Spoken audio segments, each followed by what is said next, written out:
Okay, it's been moved and seconded to approve resolution number 1434. Discussion. Did you want to say anything, Glenda? No, I don't. Bobby, did you want to say anything? No, sir. Richard? This is kind of a hypothetical question because I don't think it's our problem anymore, but Government Island, the entrance to that line goes right through that. So that's the people who own the property now, which is the Warm Springs, right? That's correct. They're the ones that would have to go to Gorge Commission and try to... The county actually would have to do that because it's in the county, the area of the county responsible for, not the city. But there's a little way around that one rather than doing an urban growth boundary expansion. You can do transportation facilities in the gorge, and if they approve the transportation facility, then that would include that Government Island and access to Government Island. So that's not a part of the urban growth boundary expansion. Yeah, I look at it as a bit of an overreach that we've got an area, the Gorge National Scenic Area, and it's already been all mapped out, it's all lined out. Every city is not part of we are not part of the National Scenic Area. The cities and their line is their own thing. And the National Scenic Area should not be part of my issue with what has happened over time is just what it talks about in here. Is that they've spent a lot of effort, and I got no problem with the effort being spent there on the environmental side to protect the area environmentally.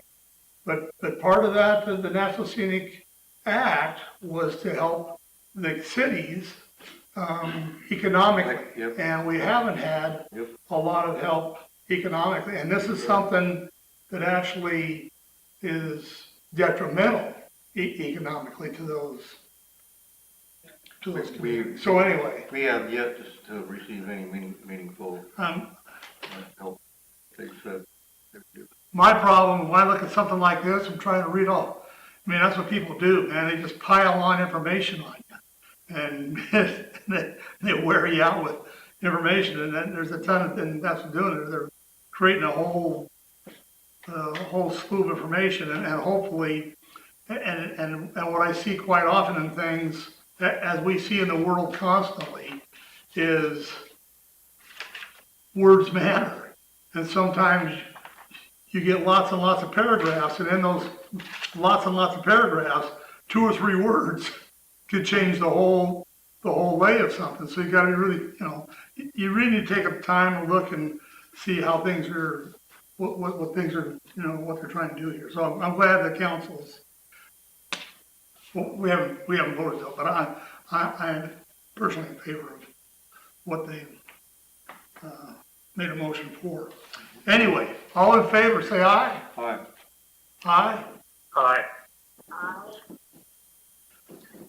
Okay, thank you. I think that was a good, but again, one of those things that. It's called mission creep. Yes, yeah, I've heard that, and I heard that before, and I agree. Yep. Okay, where are we at? Gee. Approve resolution number 1435, adjustments to the 2019-2020 budget. That's the thing you just referred to. These are the adjustments that we need to make sure that we follow Oregon budget law and we have adequate funding where we are. And I'll just run through them really quickly. Under the general fund, we're moving $1,700 from the support community programs to the museums to pay for the utilities. Since they're in there year-round now, the electrical heat use went up. We harvested some timber off of our property, and we're moving that money into the grant fund to pay for the gorge hubs, where you wanted that money to go to. SDC funds is also money that we're moving into the grant fund to pay for the gorge hubs project. And the grant funding is receiving that money from the various other funds in order to pay for, we have to get all the money for the gorge hubs into the grant fund, and that's what that's doing. The water fund, we took money out of the contingency because we had to transfer monies to the water system improvement project because the final well phase went over budget. And so that is covering our portion of that cost. The sewer fund, we had a lot of sewer problems this year that were not covered by the contract with OMI, Jacobs Engineering. And so this is to move the money out of contingency into the various personal services and interfund transfers in order to pay for the sewer work that was done. Cable TV, we're still trying to figure out how to end that stupid fund, but there's $1,500 to that. Of the electric fund, if you look at that one, the reason for this one is we recognized extra revenue. That's the commercial sales, $450,000 from the usage from the increased power usage. And we had to recognize that revenue because we had to pay for the purchase power and the transmission line. And then we had to pay for more, the other purchase power that we transfer to the general fund. So that's to balance, that's to recognize our increased revenue and make sure that we move it appropriately between funds and pay for the power that's purchased. And the capital reserve fund, again, from the tourism department goes to the grant fund. The street bike path fund goes to the grant fund. That's also for the Gorge Hubs project. So those are the changes that we needed to make in order to be in balance by the end of the year.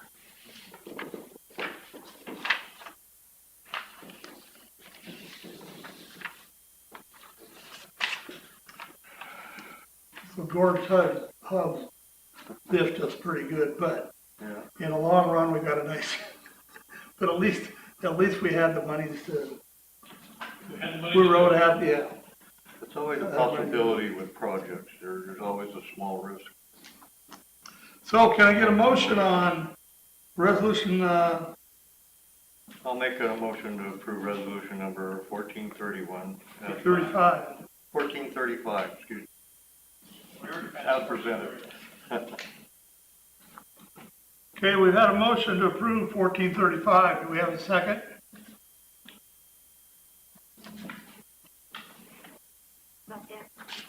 Okay, Glenn's got a second. Okay, discussion. Did you want to say anything on that, Glenda? No, thank you. Bobby, do you want to say anything on that?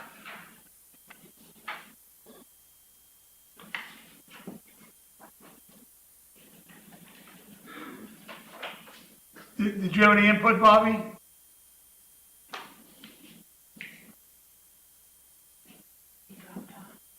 I'm sorry, Your Honor.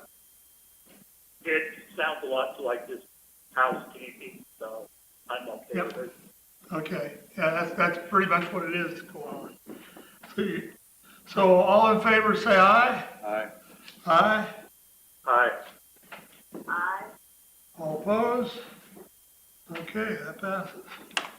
Okay, approve resolution number 1436, adopting a cybersecurity policy. I have to say before I start this staff report, I really appreciate all your work tonight, going through all these resolutions and doing the housekeeping that's necessary to keep the city running. One of the things that we have covered that you approved in our insurance policy before is cybersecurity, so that if we get hacked, we get some protection and costs. But we have to have we do have a cybersecurity policy, but it was not as extensive as CIS would like to see. So you've got this 14,000 page cybersecurity new policy that we need to approve in order to get a insurance discount on our cybersecurity, our liability insurance at CIS. Any questions that I could answer about this? I don't even know enough to ask a question. All I know is I say no to everything. Or I don't even, Oh, yes. I don't even pick up. Okay, do we have a motion? Your Honor, I make a motion that we approve resolution 1436. Do we have a second on that? I'll second. Okay, it's been moved and seconded to approve resolution number 1436, adopting a cybersecurity policy. Discussion. Glenda, did you have anything you want to say? Thank you. Bobby? No, Your Honor, not at this time. Richard? Um, Okay, all in favor say aye. Aye. Aye. Aye. Aye. Opposed? Okay, that passes. Very good. Appearance of interested citizens. Did you have anything you want to add to this, Butch? No. No? Thanks for coming. Okay, reports and presentations. City committees. None. McCad Business Assistance Grants. Part of the CARES Relief Act was monies that have been distributed to the local governments to do business support. McCad got a grant of, $500,000 for their 5-county area. They've dedicated $100,000 to Hood River County.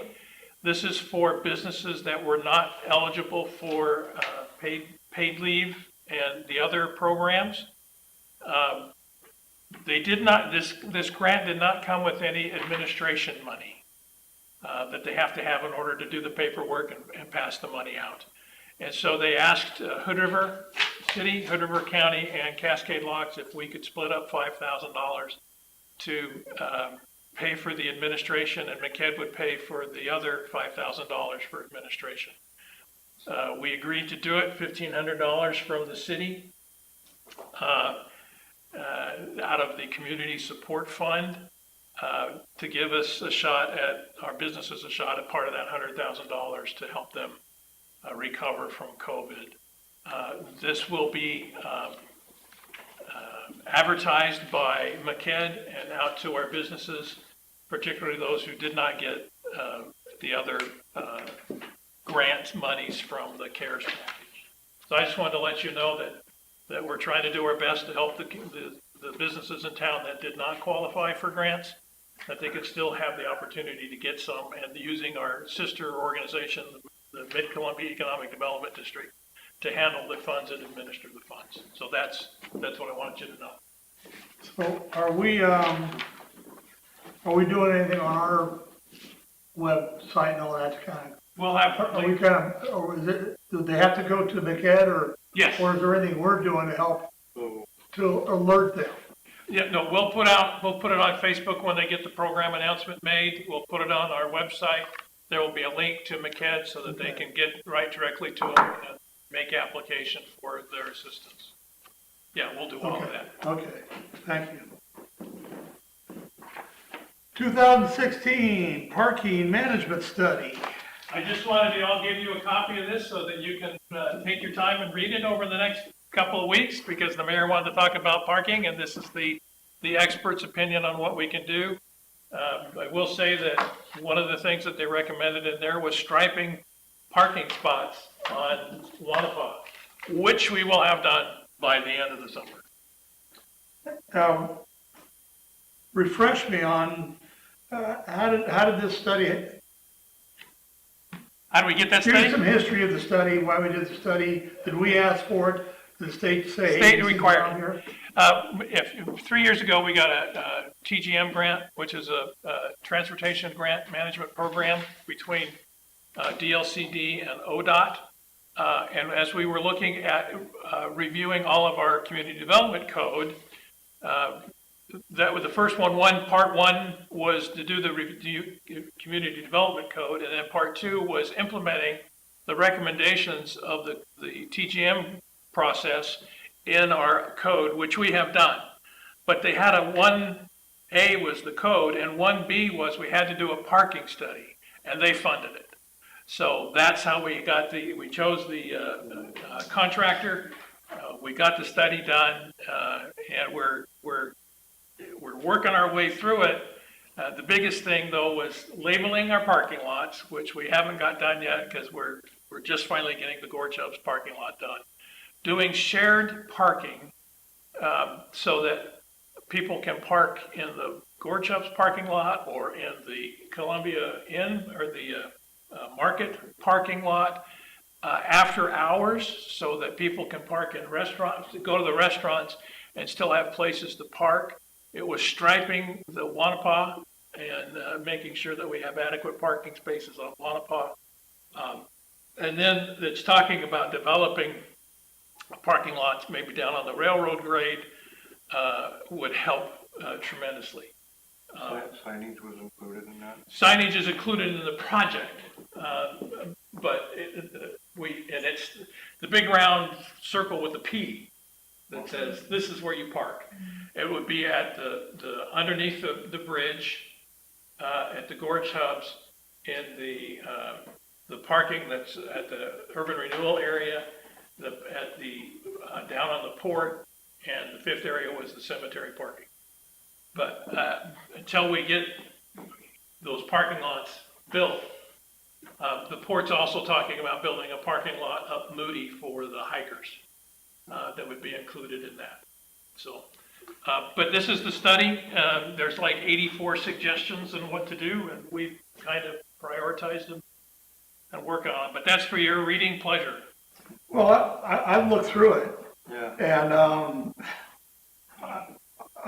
glad we did this, but one of the things that I take from it that we haven't done, that hopefully we can do, is to have this discussion. That's what it talks about in here. Yeah. Get with your businesses, get with your citizens, get out there and start having some discussions. That's what it talks about doing.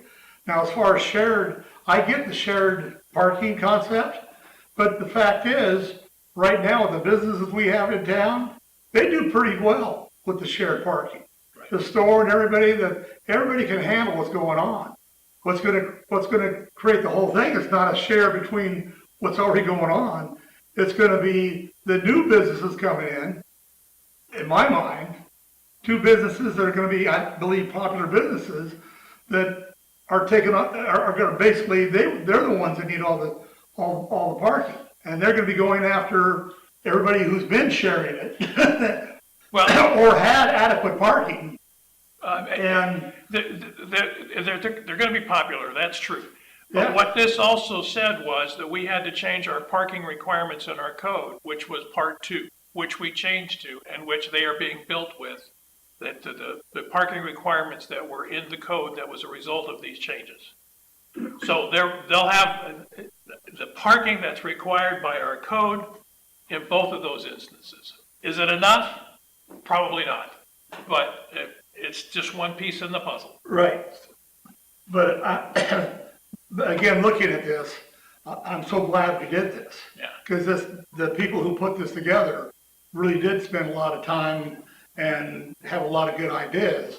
Now, whether we can, my thing is, can we implement it? And we're gonna find that out. Yeah. But we've got to bring in all the principles and say, are we gonna play, Yeah. are we gonna play fair? But along with playing fair, as I understand it, part of what we did from our planning end of it is we took some of our properties, because we're not so big of a town, and we said, gee, if you have to have all this parking to meet your customers, your building can be so small, you can't make any money with your building. So they allowed them to make the building a little bit bigger, and maybe not in square footage for the amount of parking you're gonna need for that building. You may not have it. So now we're looking at, in the town, of trying to figure out how we're gonna park the people that they really can't park on their property. We didn't do that. It's actually went the other way. There are some, like for Thunder Island, for their portion that's not the restaurant, we would have had to require them to like 10 spaces, but they weren't gonna have 10 employees working in the brewery portion. So we allowed them to like 4 spaces for their employees for the brewery.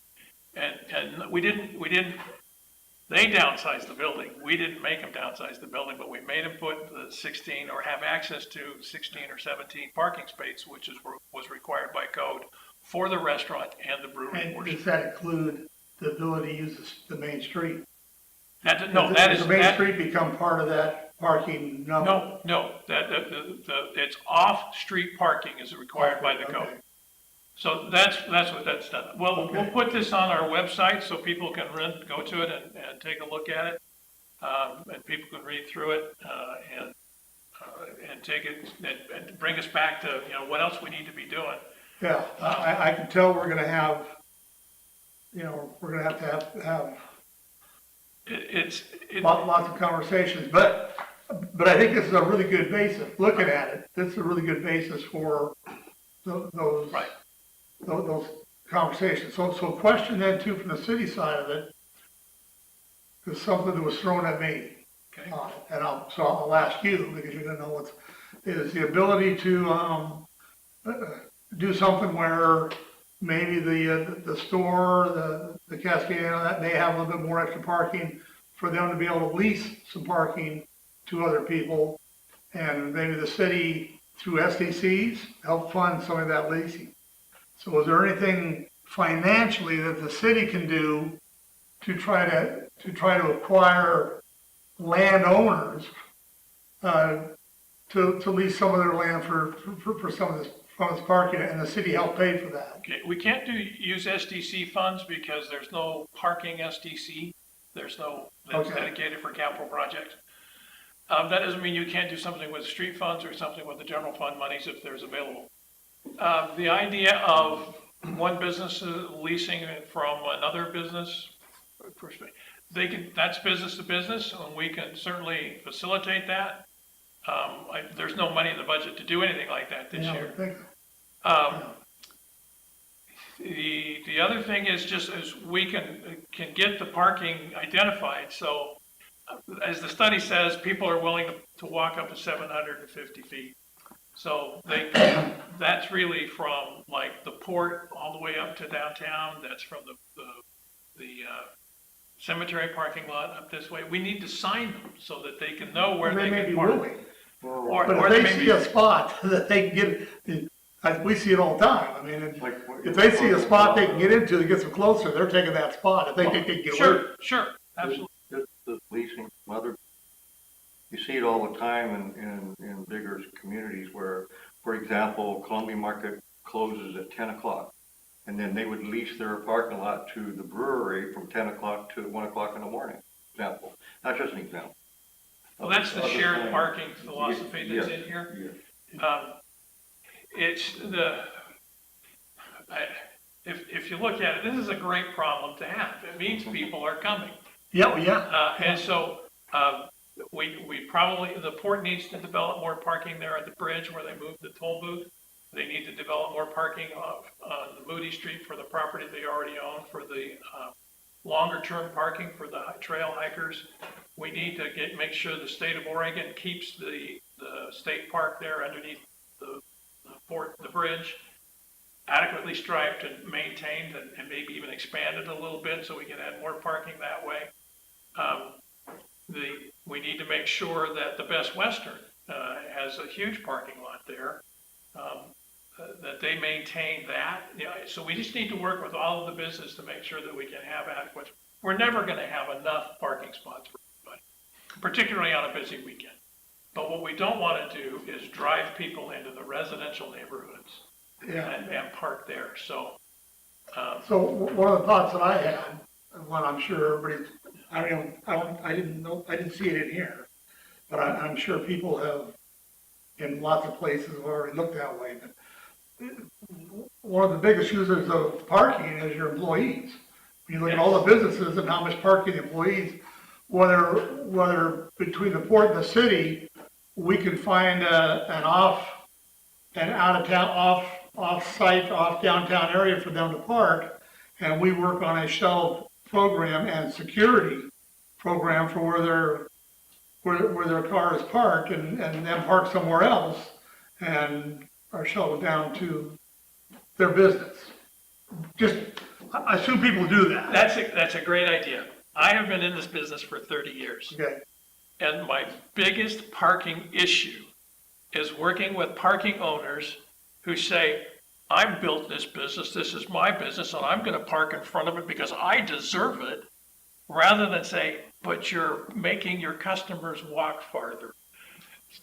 That is pretty standard, but you're right, if we could get someplace where if we get the 200 parking spots down on the railroad grade, people can park there and walk up to their businesses.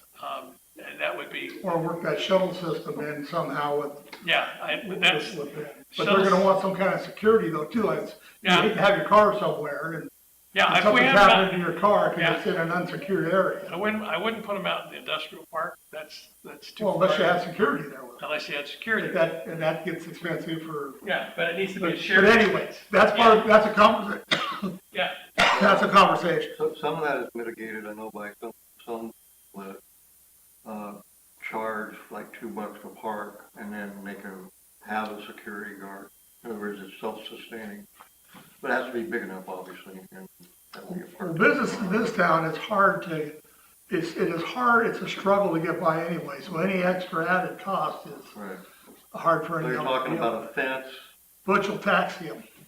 I don't know if you're aware of it, but the port has been in contact with the railroad mhm, to secure that property. yes, Plus, the port has also been in contact with a parking parking key. key company Yeah, to create paid parking yeah, in the Moody area and also down in the Marine Park and that strip for the railroad. And part of that would also be security. Of course, they're also making sure that Cascade Box residents would still be parking free. So that becomes part of that Discussion. discussion, yeah, so that we get everybody on, well, good. It seems like, I feel good that we're, Yeah, they asked us if we wanted to put paid parking on Wampum. Two problems with that. Number one, it's state highway. And number two, we'd have to pass an ordinance because it's a new fee, tax, or charge by the city. So, and what that would do, if you put paid parking on Wampum, that would drive parking into the residential areas. That's not low. But the port estimates that they could make $250,000 of their costs annually. It would be $100,000 to have meter maid service and security the parking. We'll let the port. so, we're gonna keep moving this thing ahead here Okay. as we, yep. did, Bobby or Glenda, did you have any questions you wanted to ask about that? No, just some general questions. One of the prime locations downtown seems to be where the old Texaco was between the Shell and the Gum Oak Restaurant.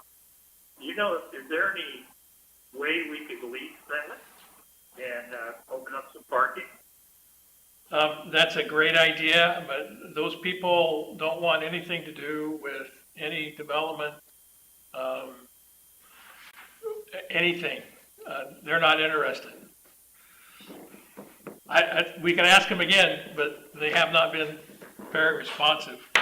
We've tried to have some conversations with them. Yeah, I gotta find somebody that speaks Korean, to make sure that they understand Ah, together. okay. But that's a great idea, Bobby. Did you have another question there, Bobby? That is a good. Just, you know, I'm an old maintenance person, so if we're gonna put a parking lot in, it's gonna cost money. I mean, I'm sure that we're gonna pave it after, you know, a few years, and you got drainage to take care of, and who's gonna plow snow, and it's endless. So that would be my question is, if a parking area is built down at the old mill site,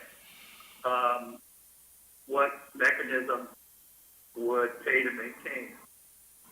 But that's really two questions. The first question is, they have to build it to the Public Works design standards, which is estimated cost between $8,000 to $10,000 per parking spot.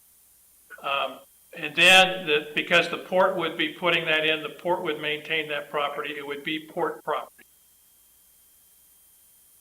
But you're right, everything else, that we're putting in. So I'd be shoveling it.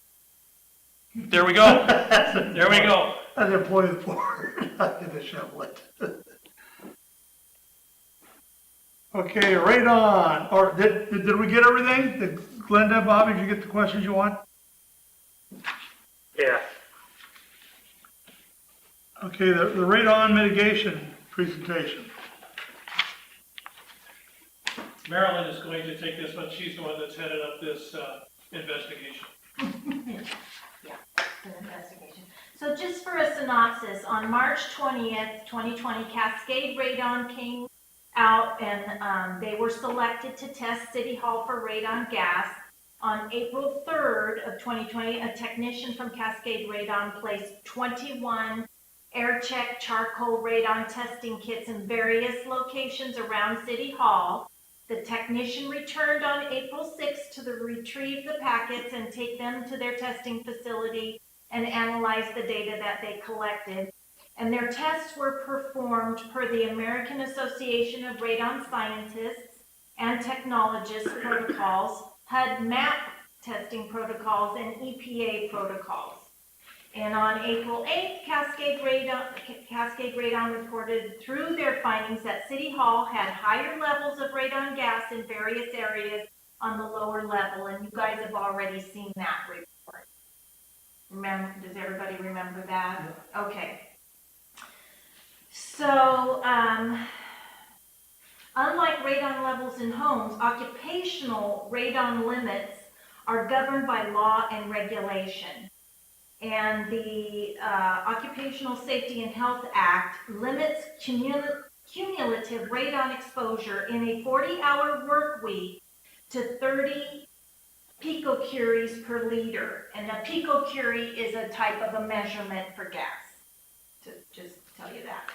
And we came in at 36 picocuries per liter in about a 40-hour work week that the guys downstairs and who's ever around are breathing in on a pretty regular basis. So with that information, Cascade Radon proposed that we have mitigation. So we had them come out, take a look at the building, and they came up with a proposal. It's a two-phased proposal. The first phase for mitigation would be installing the equipment.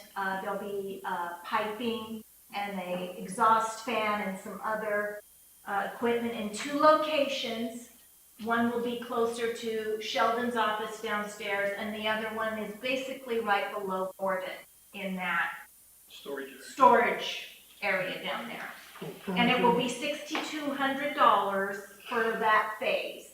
If, when they come out after they install it, they let it run, they do a retest. If it isn't back to where it needs to be, then a second phase would come in and install some more equipment, and that would cost about $3,400. So that's where they're at. They've sent the proposal. You guys have a copy of that. So we're just in the decision phase about giving them a go-ahead. Since it's an employee safety issue, we need to go ahead and do it. We do have monies available in capital reserve between the public works and the electric crew to cover this. It's two phases. We will do the first phase, and if it works, we don't have to do the second phase. If it doesn't work, we got to do the second phase. Total's $9,600. But for employee safety, it's just the right thing to do. So Are you asking for a motion for the? No, we're giving you just a presentation of what we're going to do. Okay. So you still have, we still have to. it sounds like you want to move on this, move on it quick. Right. We're going to do it after July 1st so we can take it out of the next budget year. Okay, all right. But we've been living with it for Years? years. Yeah, probably. Well, who knows the damage it's already done? Yeah. Thanks, Well, Carol. and you Thank know, there's a lot of other people that use this building too. You know, food banks down there, and so, And they don't have the constant exposure that our employees do. So. no, they don't. Yeah. That's true. But And the again, highest level was recorded in Sheldon's office. office, Ah. so. It's heavyweight gas and it Yeah. sinks to the bottom, and we just have to put ventilation in to Move it out of there. Yep. We're lucky though that our guys, they just aren't, they don't spend all their time down in No, the that's office. true. Maybe in the winter. They are in and out, in and out, in and out, so. Right. uh, But we're gonna take care of it. Yep, All right, thank you. Thank you, Marilyn. you betcha. City Administrator Zimmerman's report. Thank you. We're still open for essential business. It has been working very well as far as employees coming to the door and not employees. Citizens coming to the door and knocking. And most of them have their masks on and have been responsive to that request. We've been able to make appointments when people want to talk to us individually, and so it's been working pretty well. We want to continue that. We may allow the tourism committee to come back into this room for their monthly meeting as long as they social distance. I'm still figuring that one out. They don't have a lot to do because they don't have a lot of money, but they need to come in and be made aware of what the situation is. Again, their utility billing, through the month of June, we will not be shutting off any power.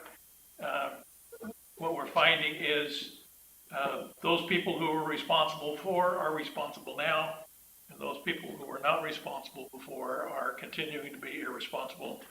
So we have to have the hammer to get them in here to talk to us and make some kind of payment arrangements. For example, what PGE is doing after July 1st, they will be shutting power off, but allowing you up to 1 to 2 years to pay the excess or what you haven't paid before. It will depend upon your ability to pay, what your situation is, but we got to have the hammer again because those who are not responsible are not coming back and working our way through it. Again, we put in there, stay safe if you can. As Butch alluded before the meeting, we were on Friday afternoon, we got a call from the county health department that said 4 people had been staying in Cascade locks. They had a visitor, the visitor had COVID, the visitor infected those 4 people, the visitor is now in the hospital. They've all returned back to their county of origin. They said that they didn't mingle with the citizens and they've been gone for a couple week period of time, so the exposure to our citizens has been deemed minimal. But the contact tracing, they have not told us where they were staying or where they're from. And that's all I can tell you. Well, like if they visited our grocery store and stuff like that, that would be part of the contract. Should. Yes, but since it's another county is doing the contact tracing, all we can do is ask questions. But again, it's been longer than a couple of weeks since they left, so the incubation period is gone.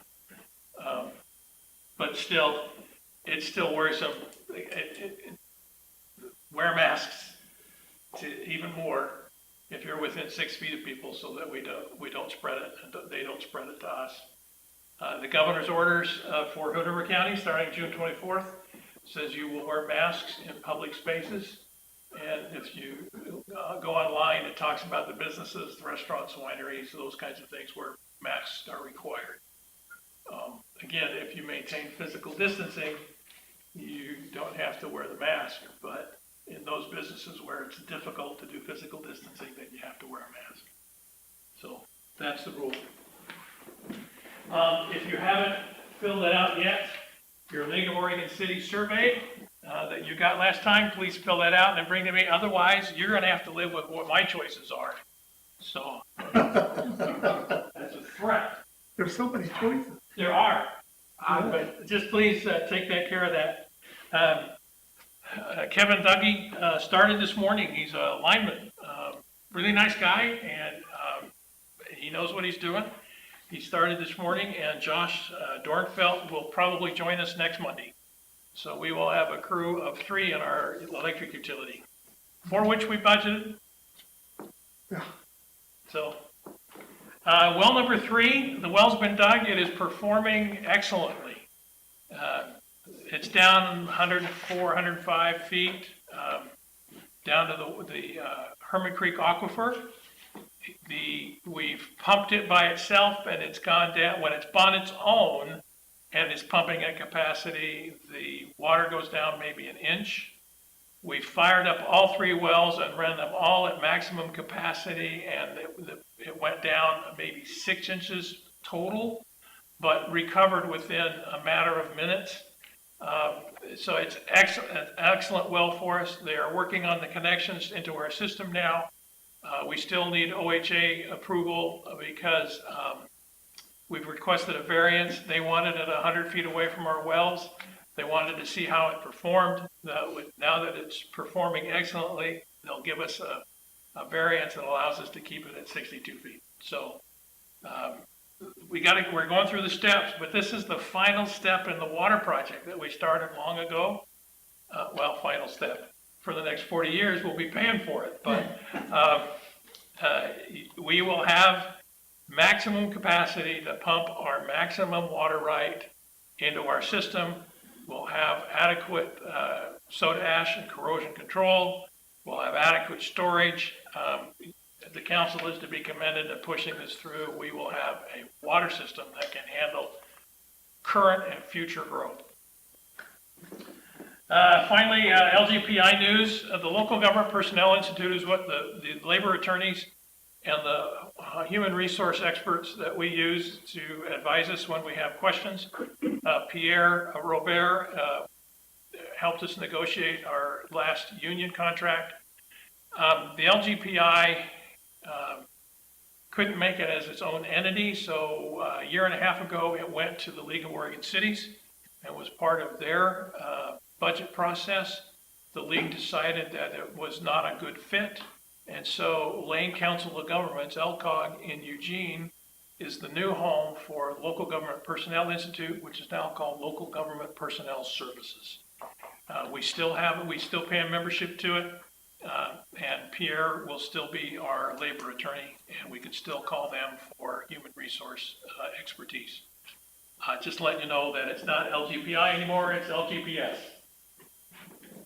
Finally, except for tonight, we're not bright. We what? You're back on. Oh, we're on? I did check my text messages. Bruce was calling the 1,000 number instead of the number at the bottom of the agenda. So he is excused due to technical difficulties. Change that on the roll call. And that's all I have to say. Thank you.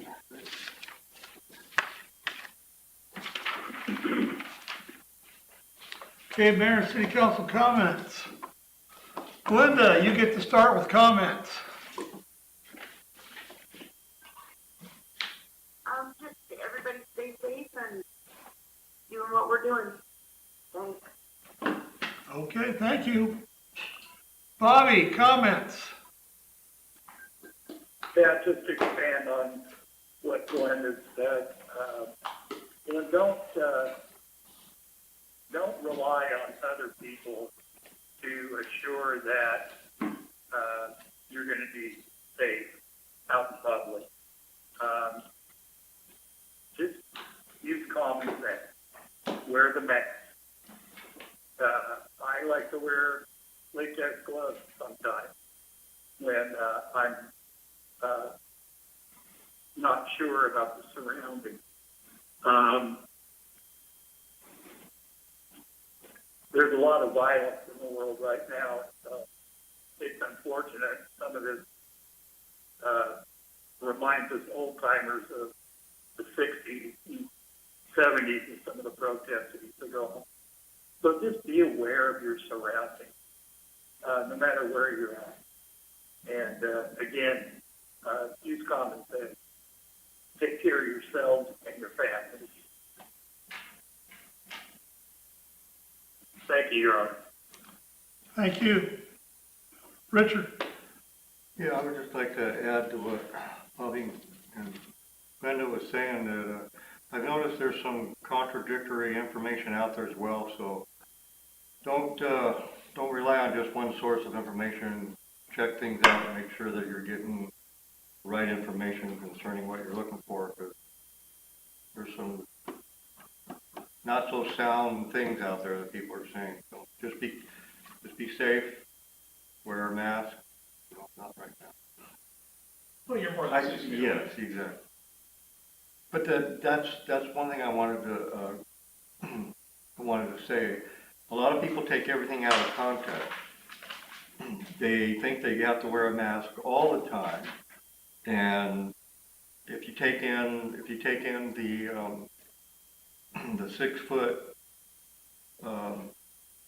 distancing, it changes. Like, for example, I see people walking down the street all by themselves wearing a mask. You don't have to do that. There's no risk whatsoever walking down the street with a mask by yourself, as an example. And so people, they just glom onto one thing and just disregard everything else that creates the whole big picture of keeping ourselves safe. So just, if you're not sure, there's a lot of good information out there. Just make sure you're getting correct information. That's all I have, sir. Thank you. A couple things, back onto the parking thing, or issues with vehicles and all that. So the coffee shop is being really successful down there, and it's not their problem how customers act. So this is on them. So just an example of what customers could do at any kind of a business. So and I see it quite a bit, more than I thought I'd see it, but they park right square in front of that hydrant. There's a fire hydrant there, and they'll park right smack in front of that thing, and it's a common thing. So, will red change that instead of yellow, or because We will appropriately mark it, but that's well, why. it's marked. But, That's why we have big bumpers on fire trucks. okay, all right. I'm just And you're absolutely right, but until we have an enforcement capacity, a law enforcement capacity that's willing to do parking enforcement and code enforcement legally and so. it's just gonna have to be up to the truck to shove them out of the way. Exactly. Okay, all right. Well, I'm fine with that. As long Or as they- I did see, one car that was parked next to a fire hydrant, and they broke the windows out of the car and ran the fire hose through the car Okay, to the hydrant. all right. There you And go. you're at your own risk. They do a lot of U-turns there. There's a lot of, Yeah. and it's the customers. It has nothing to do with cars. It's just the customers are doing some pretty weird things. And I see it as we grow and we add more businesses down here, the potential for how things flow through the town could, anyway. I was just wondering if there's anything we can do that hydrant, but I'm fine with the ability for those guys. They don't even hesitate. They'll just, if they get to it, they knock it out of the way. So another thing I wanted to ask about too was we have a comment, and we've talked about it before though too a little bit, but I'd like to bring before council possibly. I have a conversation with you, I guess, at some time. We don't have to do it now, but the condemnation. So condemnation has, one of the levels of condemnation is health, and sometimes the combination is the health of who's in that, maybe in that facility. But I think we have an issue where we have health problems where it's spreading out to neighbors. And to me, it's one thing for a person that wants to be unsafe in their own place, but you shouldn't be allowed to, and over and over and over. And that's the issue, it's over and over and over.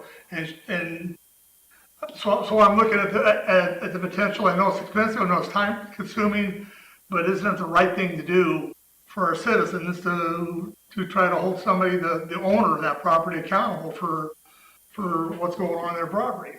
And condemnation is one of those things that We do not have the ability to condemn property. I thought it's in our I read in our charter that we can condemn. I don't believe so, the attorney doesn't believe so, but It's in the charter.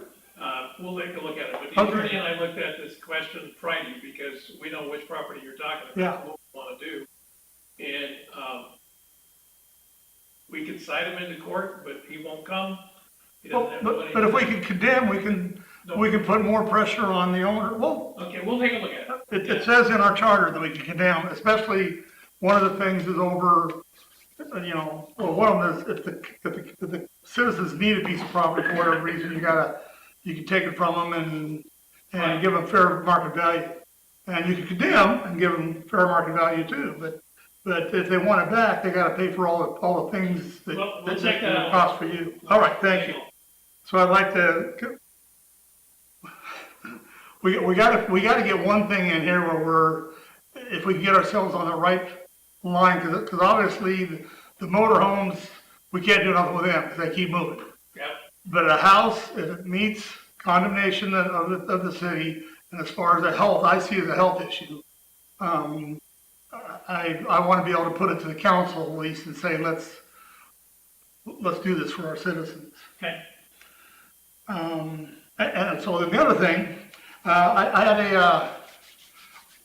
so I keep a lot of different things. I got a thing from 1962. It's a study. I'll give it to you so you can look at it. Okay. It's a study of Cascade locks by the University of Oregon, because the freeway was coming through here. Freeway wasn't here yet. Right. But it talks about streets, sizes of the streets, where the streets are. It talks about, it talks about all a variety of things. But one of the things that it talks about, or it even shows as a map of a bypass road up Dry Creek, and then it comes in right where because at that time at 62, the freeway wasn't even there yet. Right. But they were already showing this road to try to help the town connect east to west on the south side. And anyway, I'd like, Sure. maybe we've already made a contact with the state person on properties up there to have that conversation. Okay. And I brought it up with the council. I thought the council was okay with it. I've got some people that may be interested in trying to just rough in a little trail into our property over in the Dry Creek area. Not enough so that people who can't get it, because you can't get to it now. It is a jungle.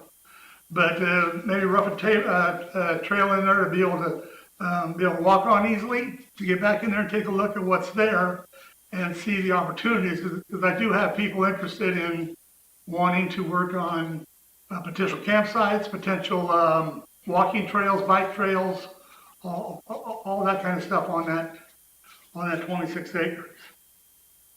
So anyway, but in order to do it, as you know, that 26 acres is locked in, it's landlocked. And, but if we can get that piece of property from the state, that little triangle, then it's not landlocked anymore. We can get access to that property from that triangle. Okay. That's it. That's it, done. I didn't carry it too far on for you. Okay, so, good meeting. Thanks, council. You went through, if you did, you went through a ton of stuff. Thank you, staff. Obviously a ton of effort went into all this, and thank you for the radon stuff. So trying to keep everybody safe in here. So we've got a great staff all the way through our city right now, and it's there's a lot of things, a lot of moving parts, and there's going to continue to be lots of moving parts. So, but I feel we got the kind of staff that can manage that. All right. So, other matters?